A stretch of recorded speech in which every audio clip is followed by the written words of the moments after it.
Hi everyone, happy Thanksgiving. It's Caitlin. So some of the questions that I will be talking about, which I'll start with the first one. What are the most common reasons for a board to discipline a counselor, and what is your personal reaction? So I live in Virginia, and I had to look up within the Virginia Department of Health Professions, which is links into the uh, Virginia Board of Counseling. So some of the common reasons were dual relationships with clients, sexual misconduct, and also putting the client in harm's way and putting their well-being at risk. Um, Two of my cases that I found dealt with dual relationships. One where the counselor terminated the um, therapeutic relationship to be an advocate, and letting the 14-year-old client live in her home. Um, she ended up having to comply with the board's terms in order to keep her license. And in the end, I think she pretty much got it back. Which the terms were supervision, continued education, cost repercussions, and self reporting. Um, One of the other cases, this that counselor began um, a therapeutic relationship with a woman who he had an employment relationship and personal friendship with. Sexual intimacies were engaged in, and he ended up providing therapy to the client um, and the client's husband. So that was another big problem.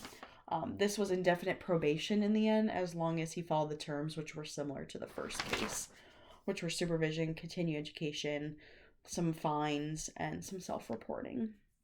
Another case, the counselor ended up engaging in sexual relations with a client, and also knowing that the client had self harming tendencies. So that's kind of putting the client in harm's way and putting their well being at risk when they know that client is vulnerable. My personal reaction, I feel like a lot of people think it may be uncommon for counselors to engage in these acts. Most of the time, we think counselors are there to help their clients when they're in actuality they're hurting them in the long run, and not only jeopardizes the clients but also the counselor's profession and reputation. It makes the profession look bad, in my professional opinion, when we have counselors engaged in these acts. The second question, how might self care or the lack thereof result in counselor impairment? Um, Excuse me. The lack of self care may result in counselor impairment because the counselor may experience burnout, as we're all aware of, and they're stuck in the same routine. Uh, when you're stuck in the same routine, you may question your purpose in the profession or ask yourself, why am I doing this? Why am I here? Lastly, without taking a step back, you may increase the likelihood of your physical, mental, spiritual wellness becoming impaired. I know for me, when a lot goes on, I get sick. So, your physical wellness may be becoming impaired. So it's good to note that things are happening like that. This third question, what does the ACA Code of Ethics and the professional counselor say about the counselor wellness impairment? Um, so the ACA Code of Ethics says that this is from section C2G. Impairment counselors, under impairment, counselors monitor themselves for signs of impairment from their own physical, mental, or emotional problems and refrain from offering or providing professional services when impaired.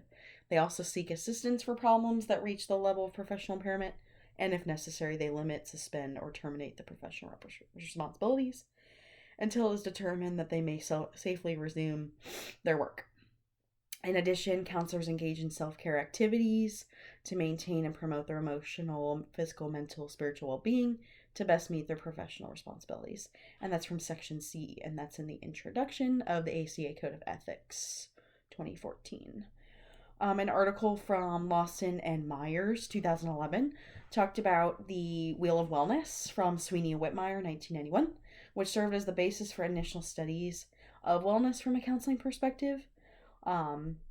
Which it ended up showing that and defined wellness as a way of life oriented toward optimal health and well being, in which body, mind, and spirit are integrated by the individual to live life more fully within the human and natural community.